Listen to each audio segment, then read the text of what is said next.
Meanwhile, at the Uther estate, Alicia's old home and Laura's new residence, Duke Uther rose from the table to greet his daughter warmly. Alicia was glad to see her father. "Duke Gillian Uther, how did your daughter sleep in her old bedroom? The whole house missed her so much," he asked. The girl slept well, just like her father, who was known to sleep like a log. "Let your daughter start eating before the food gets cold," he added kindly. 3 days had passed since Laura arrived at the mansion belonging to the Uther family, a pleasant and kind household. The girl had already been convinced that the Duke and Duchess were good people, and the atmosphere in the estate was warm and friendly. The servants were delighted by Alicia's return, their joy evident. To be honest, Alicia was stunned, literally knocked off her feet by such a heartfelt welcome. The estate itself was bright and cosy, the food delicious. Laura truly liked it there. But interestingly, except for the Duchess, no one seemed particularly upset about Alicia's excommunication from the Hat Temple. For others, it didn't mean as much as it did to her mother. They were simply happy to see her alive and well. Perhaps the real Alicia had only ended up as a servant in the temple because of the Duchess's will. "Alicia has no time to linger here," the Duchess said firmly. "Today all the necessary tutors will arrive. This is no time to be idle." Melia was determined not to let her daughter get distracted. "Enjoy being home, but don't waste time. If Alicia wants to go out into society, it's too late to delay her education. We'll start with etiquette and the history of the empire." Alicia promised to study hard, but wondered why it had to be so intense. She had thought that after ceasing her previous work, endless studying would be behind her, but everything was getting worse. Melia was a real tyrant. How much longer could she endure this torture? Alicia had been through so much stress that she lost her memory. Instead of parental love, she was met with a stack of textbooks. What kind of mother was that? Suddenly, a maid named Laurie called Alicia. "Well, finally, I have news," she said eagerly. Alicia listened as Laurie shared. "The greatest warrior of the empire, the descendant of Odar, has finally regained his sight." "Is it true?" Alicia gasped. "Laurie knows for sure, from an ancestral source," the maid confirmed. Tears rolled down Alicia's cheeks, her heart pounding with relief. "His lordship is almost healthy. Soon he'll return to society and politics." They had opened recruitment for new servants at the estate. Laurie's friend wanted to transfer there. How did Alicia find out about the Duke? Alicia wondered. She had always lived in the Hadda Temple. Maybe the lady hears the voice of the gods again. Perhaps the gods have determined a new destiny for her, Laurie speculated. "No, it's a long and strange story, not for the impressionable," Alicia replied. Laurie smiled through her tears. "How can you be so dazzlingly beautiful even when crying? Something must be done about that." Laurie was proud to be Alicia's maid and encouraged her to get ready for class. "Of course," Alicia said. "If my lord needs an assistant, just call for me." Finally, there was peace and quiet. A relief Alicia had never experienced, not even during her work for Elon. Her heart seemed to shake off its shackles. She was so happy for Elon. The main character could now see again, be happy and live a full life. Lorena herself had disappeared so quickly and suddenly, without saying goodbye or explaining. It was ugly of her, but she had only been Ellen's guide. Elon definitely wouldn't want to look for her. She had everything. She was just a servant who witnessed his weakness.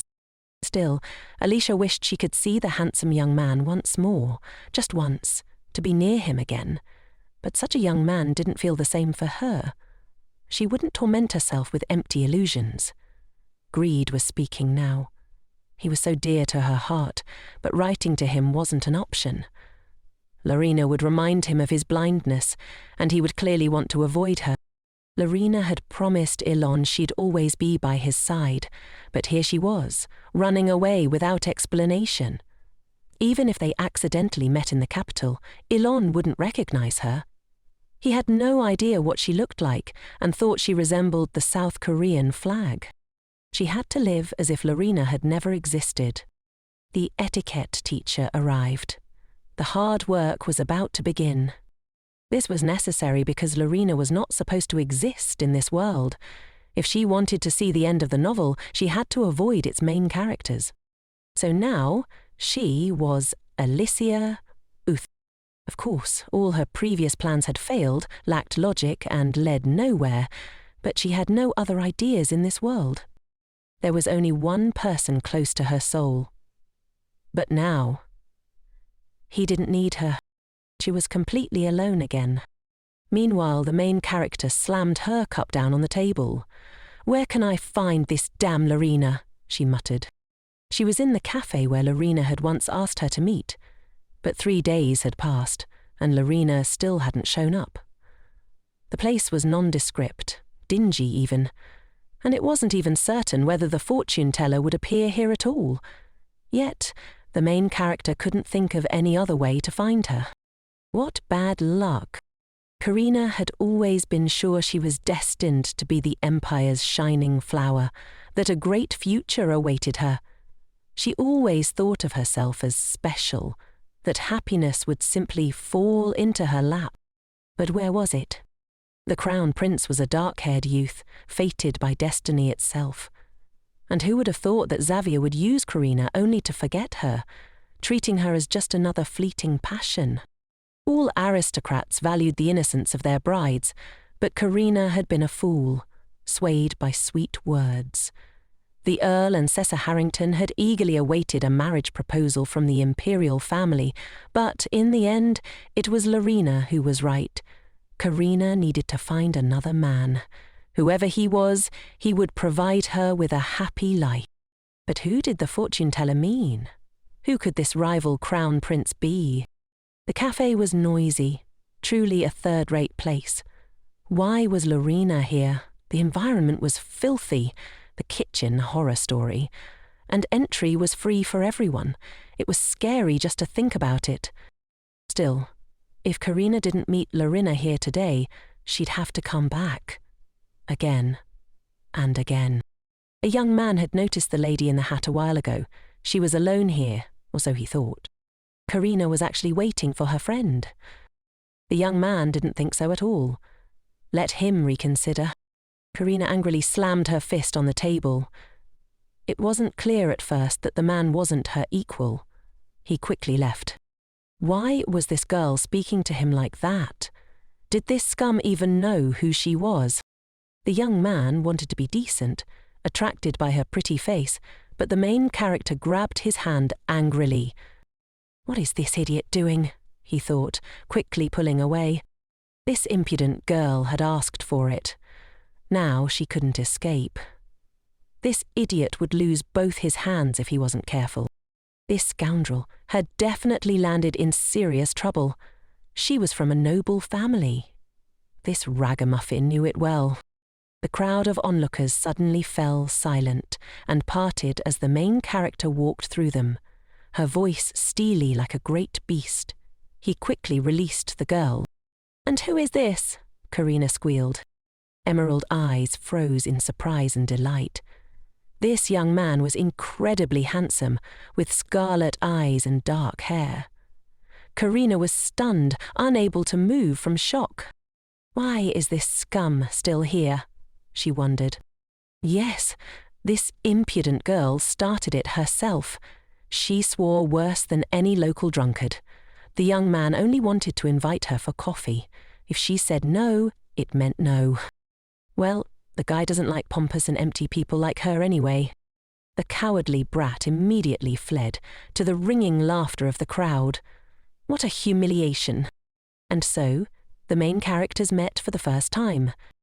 Elon saved Karina, just as in the original plot of the novel. The young lady was fine, thanks to this incredible young man. How wonderful he was. At that moment, the main character felt the gears of fate begin to turn.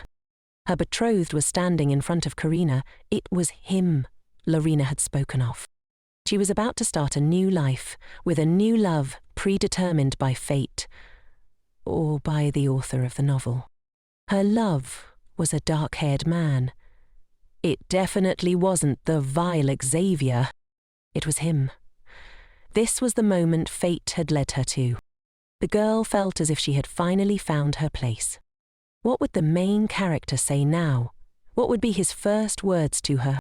It is a great honor for Duke Clavan to save such a beautiful lady. It would probably be like that. Verena was irresistible, and after that, this young man would want to walk her home. Then the main character would have to kiss her, unable to contain his feelings, even though she had fallen for another man and given up her innocence. She wouldn't let this beautiful young man go. Well, that sounded wonderful. Then the main character paused. Wait, how did he leave? He had been struck by her beauty, he'd just turned and left, and no sparks flew between them. Where had he rushed off to? And what about a happy life for Karina? Stop. Let the young man stop at last. But the main character seemed not to hear. Elon continued walking toward her, his heart and mind filled with only one girl. And her name was Lorena. Meanwhile, Alicia's ears began to itch. Apparently Bernard still held a grudge over her escape and the potion incident. The Duchess's garden was vast and beautiful, personally tended by Mrs. Melia. Does Mother really do all this herself? Alicia wondered. That's right. This garden is a symbol of love. Duke Uther planted it especially for his wife a few years ago, someone explained. Isn't that romantic? Their relationship is almost perfect. The music hall is that way, another added. The Duchess spends a lot of time there. The mistress of the estate sat at the table, surrounded by majestic and silent statues. Duchess Melia was deep in thought, sighing heavily. Laurie will wait here for my lady, someone said softly. Why does Mother look so gloomy today? Maybe something happened? Alicia asked, breaking the deafening silence. The Duchess finally spoke, requesting to see Alicia. The daughter had come to visit her mother, who had been waiting a long time. Alicia sat far from her mother, unsure if she should move closer. Apparently, the conversation was about Alicia's renunciation of the temple. Nothing else seemed to concern Melia as much. The Duchess mentioned that the Empress wanted to meet her daughter soon. What news is this? And why does it cause such emotion? Alicia wondered. If Alicia lacks manners, she can forget about making a good impression, Melia thought. Alicia had practically given up on etiquette lessons. She couldn't bear the tight, suffocating corset anymore. Maybe she should fight for women's rights instead. Melia struggled to say this aloud, but realized it was fate. They couldn't avoid it. The Empress sent a letter, Melia finally revealed. She asks for a visit in 5 days. Oh, it's such a rush. You can't turn a poodle into a noble racehorse in 5 days, Alicia muttered. Mother assumed that Her Majesty had learned Alicia was no longer in Huji and liked her very much. Judging by the Duchess's words, Alicia had nothing to fear. It seemed like good news. But if so, why did Melia look so pale and worried? Alicia suddenly realized.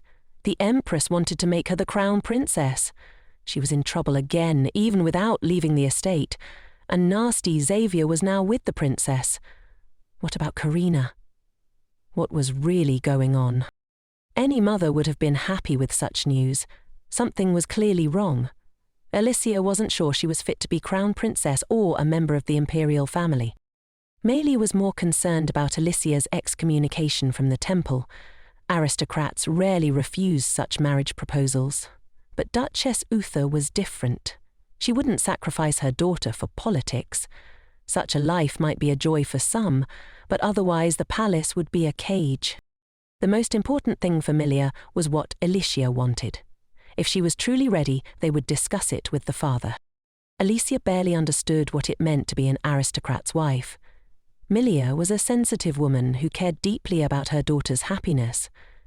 Alicia didn't want to be crown princess or marry Xavier. Besides, she had lost her memory.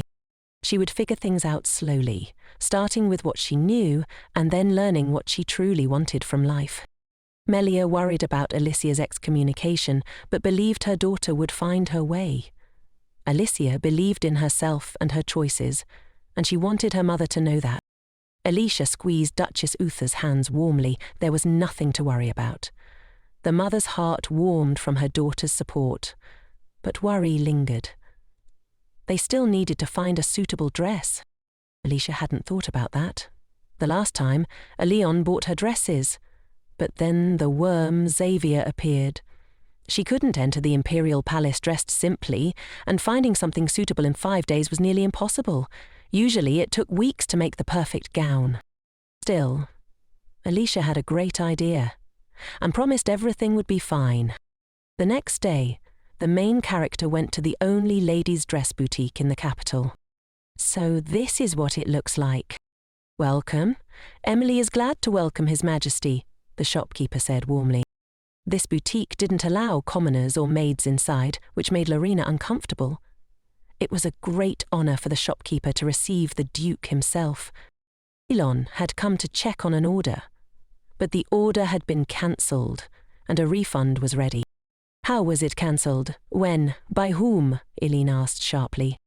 The boutique owner said Miss Lorena had personally visited 10 days ago, cancelled the order and asked for a refund to be sent to the Duke's estate. But 10 days ago. Lorena still lived at Elon's estate. Maybe she cancelled the order because she thought Elon would ask for something in return. Elon just wanted to give her a gift. Did it burden her so much? The Duke wanted to take the refund back, but the boutique owner explained the process was already underway. Elon thought his life would improve once his sight returned, but now he felt emptiness. Without Lorena, nothing brought him joy. If only Elon knew that regaining his vision meant losing Lorena. His world was now balancing on the edge. He refused the refund. Bon voyage, your lordship, the owner said with a sigh. After Elon left, the boutique owner clutched her chest, struggling to breathe. Should I bring her cold water? Call a doctor? An assistant asked. Just a glass of cold water, please. She'll be fine, Emily replied. Emily hoped she hadn't revealed too much. Those scarlet eyes were oppressive, like they could see straight through you. That was the power of the god or door. One look and you'd understand its unimaginable strength. Emily felt sorry for mother and daughter. The Grand Duke arrived a few hours later, confirming Lorena was the missing Lady Alicia. All this time, the Holy Temple's servant had worked as a simple servant at Claven's estate. Well, this is unexpected, the Duchess admitted, but she had a request for Miss Emily. Duchess Uther would buy everything Elon ordered. She asked Emily to explain that Lorena herself cancelled the order recently, otherwise it could damage the boutique's reputation. This was a difficult request, but Emily understood. The young lady had lived with a single gentleman before her debut. Plus, Alicia had been excommunicated from the temple, and a damaged reputation would ruin her social standing. Duchess Uther begged Emily for help and promised compensation. Emily couldn't refuse. And what eyes Miss Alicia had. Big, sad, violet ones that made you want to pity her. The boutique wouldn't suffer losses and would strengthen ties with the Uther family. Emily agreed to help, but made one condition. When Alicia married, she would order her wedding dresses from Emily. The Duchess agreed happily, and a pre-order form was filled out. Emily held the written contract in her hands, realizing she might have been hasty. But everything worked out. Designing a wedding dress for such a beautiful lady was a chance to shine. Alicia seemed pleased. At the Imperial Palace, in the private quarters of Her Majesty the Empress, a serious conversation took place. What was the Crown Prince doing that was so important? Xavier had been busy lately. Seraphina Constance, the Empress, was disappointed. Her son refused to visit, even at her request. It felt like a knife to her heart. Why had the Empress summoned Xavier? They needed to discuss something urgent. The Crown Prince sat down, but his reputation was poor. He wasn't seen as a good ruler. It was time for him to find a good wife. Xavier shook his head. He was young and saw no reason to burden himself with marriage. Javier needs an heir, the Empress insisted. How can the future ruler be so careless, she thought. Didn't he like Karina Harrington? She had even spent the night in the Crystal Palace. Stop spying on your son, someone advised. The Harringtons were wealthy, but Karina lacked the elegance of a crown princess. Better Karina than descendants of ancient families, the new nobility, though reluctant, favoured the crown prince. As the next emperor, he must win favour with the old aristocracy, not just go with the flow. No matter how much wealth the new nobility had, they couldn't match the old aristocrats' territories. But won't this resolve itself after the coronation? Xavier was hopelessly stupid. It wasn't surprising the gods hadn't blessed him. He was the complete opposite of a true descendant of Odar. Does he know Alicia Uther, the candidate for the next archbishop? Yes. Miss Alicia was excommunicated from the temple and returned home. The Empress knows this. Alicia had been separated from Kadua, hiding because of a terrible illness and memory loss. Yes, she lost her memory, but at least she's healthy now. This was wonderful news. Alicia Uther was a girl of incredible beauty and strength. A female clone of Ilan Claven with silver hair, violet eyes and ivory skin. She looked like she had stepped out of a painting. When the crown prince first saw the priestess, he was speechless. Her image while reading a prayer captivated him. The temple was closed off, so Xavier could only watch Alicia from afar. At the imperial palace, everyone talked about the Uther family's incredible beauty. The maid said Alessia was going to Grossi for the weekend, where all priests trained. Soon, Alicia would begin a new path and spend several years there. It was a pity the Empire wouldn't see her beautiful face for so long. Everyone doted on her. She had a kind heart and pure soul, a ray of sunshine. The maid's conversation was interrupted by the crown prince's voice. "Yes, everything is true," he said. "No matter how long I stood here, you didn't notice." Alicia was going to leave for Gross, but the exact date was unknown, only that it was imminent. The villain saw his chance. He hired assassins to kill every escort. That's how Alicia ended up with him. She was the only one who didn't fall for his sweet talk or threats. Alicia saw through his worthlessness. The scum was rejected by the gods because of his cowardice and insignificance.